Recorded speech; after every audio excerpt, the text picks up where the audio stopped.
বাংলাদেশের সাম্প্রতিক অর্জন গণতান্ত্রিক ব্যবস্থা, ভোটাধিকার ও বাক স্বাধীনতা। এই অর্জনের নেপথ্য নায়ক ১৪০০-র বেশি জুলাই শহীদ, যাদের আত্মত্যাগে ৫৬,০০০ বর্গমাইলের বাংলাদেশ এখন স্বস্তির নিঃশ্বাস ফেলছে। তাদের আত্মত্যাগকে স্মরণ করতে এবার আনুষ্ঠানিকভাবে পালন হচ্ছে জুলাই শহীদ দিবস। শহীদদের আত্মত্যাগকে নতুন প্রজন্মের কাছে তুলে ধরা ও লক্ষ্য বাস্তবায়নে সরকারের আন্তরিকতা দরকার বলে মনে করেন আন্দোলনকারীরা। আহমেদ রেজার প্রতিবেদনে বিস্তারিত। গুলি খাইছে একটা আমার তো হয় একটাই আছে বাকি দিদা। আমি বিধবা, আমার কি বিধবা হওয়ার বয়স হয়েছে বলেন?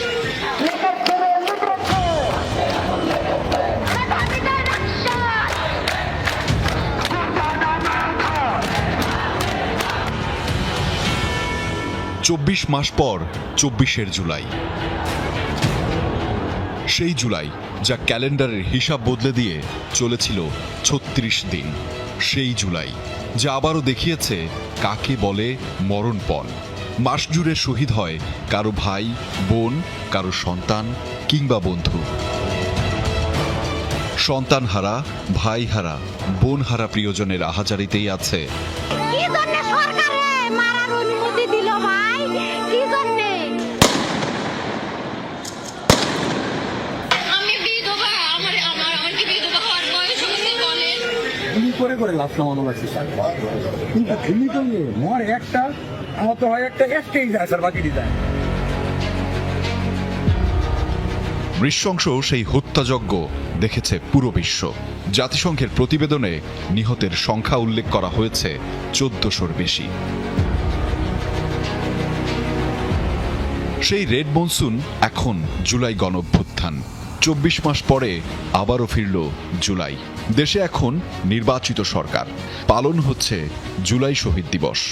কিন্তু কি কাজ করছে জীবন বাজি রাখা তরুণদের মনে?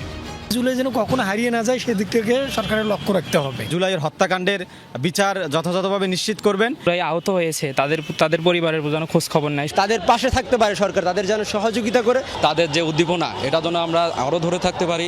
সম্মানটা যেন একদম সারা বাংলাদেশে যতদিন আমরা আছি যেন সমুন্নত থাকে।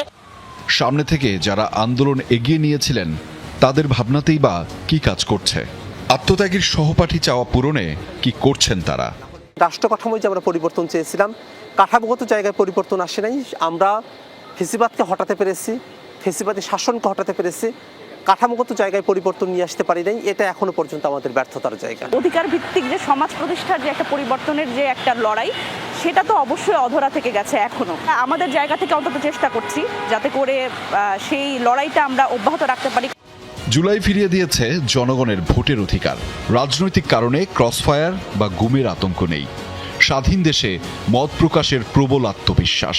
সবই সম্ভব হয়েছে শত শত প্রাণের বিনিময়ে। গণতন্ত্র এবং জবাবদিহিতার ছাপ রেখে দেশটাকে পরিচালনা করা বর্তমান সরকারে যারা আছেন তাদের সব থেকে বড় প্রায়োরিটি হওয়া প্রয়োজন। জুলাই সনদ বাস্তবায়ন এবং গণভোটের বাস্তবায়ন এটা খুব জরুরি সেই আকাঙ্ক্ষা বাস্তবায়নের ক্ষেত্রে। জুলাই যোদ্ধাদের বিশ্বাসী উচ্চারণ, ক্ষমতার কৌশল বা লোভে হারিয়ে যাবে না শহীদদের আত্মত্যাগ। আহমেদ রেজা, যমুনা নিউজ, ঢাকা।